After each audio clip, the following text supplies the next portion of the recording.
It was early in the morning, about a month and a half ago.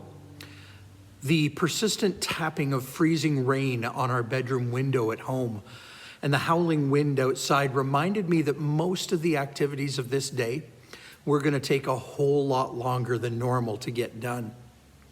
I came downstairs and I turned the weather network on to see how much worse the day was going to get. And as I sat and watched the reporters tell me about how terrible it was out there, the lights in my family room started to flicker, and then the power went out.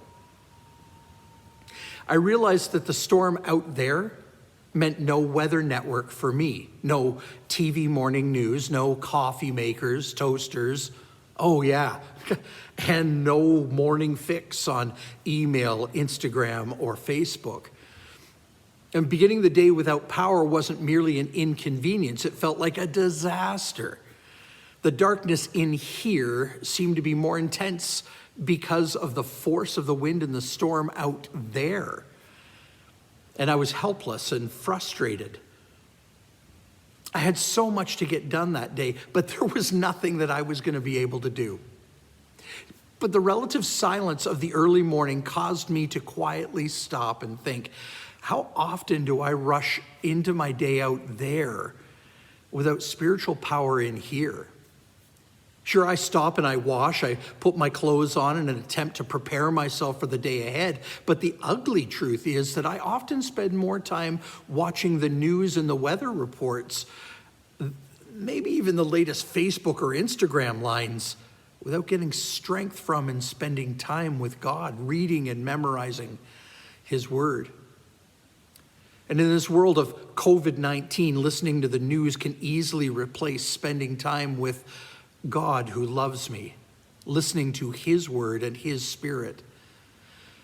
And what that can cause is this intimidated reaction to people and circumstances, me being defensive and weak.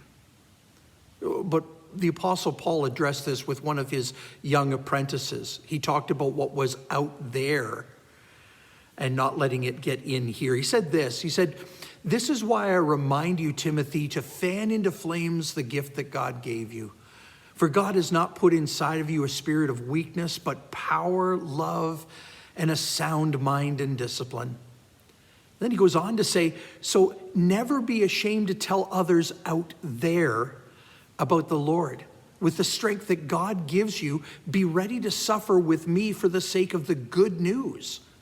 God saved us and called us to live a holy life. He did this not because we deserved it, but because that was His plan from the beginning of time, to show us His grace through Jesus Christ. He broke the power of death and lit up the way to life and immortality through the good news. That is why I am suffering here in prison.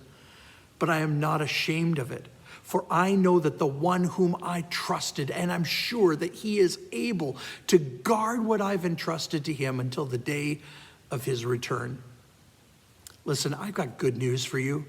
The hydro may be off, the gas company may run out of fuel, but God is with you. He has not given up on you. He has not given you a spirit of weakness, but of power, love, and sound, disciplined mind. And that's what we need to face the world out there. Listen, I know this is a dark season for many of you, and some of you may feel like the power is off right now. But let me encourage you to plug into God's Word and to let the peace and power of God bring you light for your pathway as you go out there. If you need help during this difficult time, if you just want to talk to someone, please feel free to DM me or send me an email at the address below.